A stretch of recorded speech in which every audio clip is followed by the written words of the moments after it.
ఓం శ్రీ గురుభ్యో నమః. ఓం నమో శ్రీ వీరబ్రహ్మణే. శ్రీ విరాట్ పద విఖ్యాతం సిద్ధానంద ప్రదాయకం కాలజ్ఞాన ప్రవక్తారం వీరబ్రహ్మ గురుం భజే. గురువు అనగా సంస్కృతంలో గు అంటే చీకటి లేదా అజ్ఞానం, రు అనగా దానిని తొలగించే కాంతి అని అర్థం. గురువు అంటే అజ్ఞానాంధకారాన్ని తొలగించి విజ్ఞాన జ్యోతులను వెలిగించేవారు గురువు. సనాతన హిందూ ధర్మంలో భగవంతునికి భక్తునికి మధ్య గురువు అనుసంధానకర్తగా వ్యవహరిస్తారు.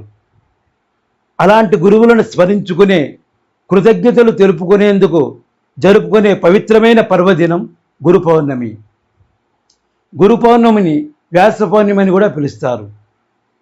భగవాన్ వేదవ్యాస మహర్షి జన్మదినాన్ని గురు పౌర్ణమిగా జరుపుకోవడం సాంప్రదాయంగా వస్తుంది. ఏటా ఆషాఢ శుద్ధ పౌర్ణమి నాడు గురు పౌర్ణమి నిర్వహిస్తారు.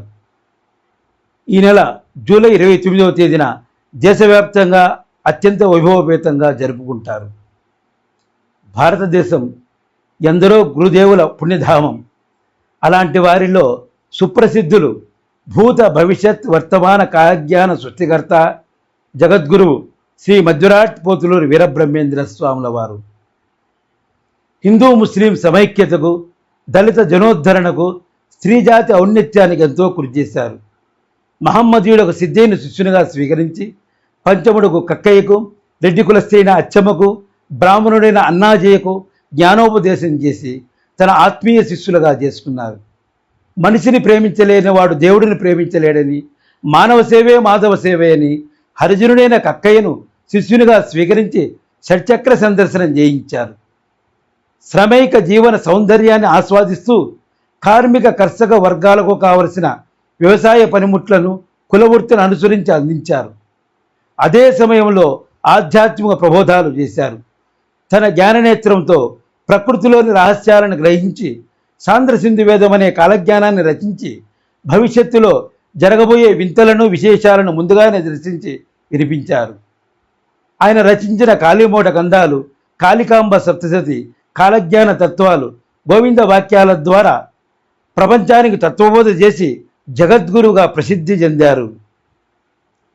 శ్రీ వీరబ్రహ్మేంద్ర స్వాముల వారు మించిన గురువు లేరు, సిద్ధైని మించిన శిష్యుడు లేడు అనే ఆర్యోక్తి ఎంతో ప్రాచుర్యం పొందింది. శ్రీ వీరబ్రహ్మేంద్ర స్వాముల వారు సజీవ సమాధి నిష్ఠ వహించిన బ్రహ్మంగారి మఠంలో నిర్వహించే పర్వదినాలలో అత్యంత ప్రముఖమైనది గురు పౌర్ణమి. కావున శిష్యులు భక్తులెల్లరూ కూడా ఈ పూజా కార్యక్రమంలో పాల్గొని శ్రీ స్వామివారి తీర్థ ప్రసాదములు స్వీకరించి స్వామివారి కృపకు పాత్రులు కాగలని కోరుచున్నాము. స్వస్తి ప్రజాభ్యః పరిపాలయంతాం న్యాయేన మార్గేణ మహీమహేషాః దేవబ్రాహ్మణేభ్యః సోమస్తు నిత్యం లోకా సమస్తా సుఖినో భవంతు.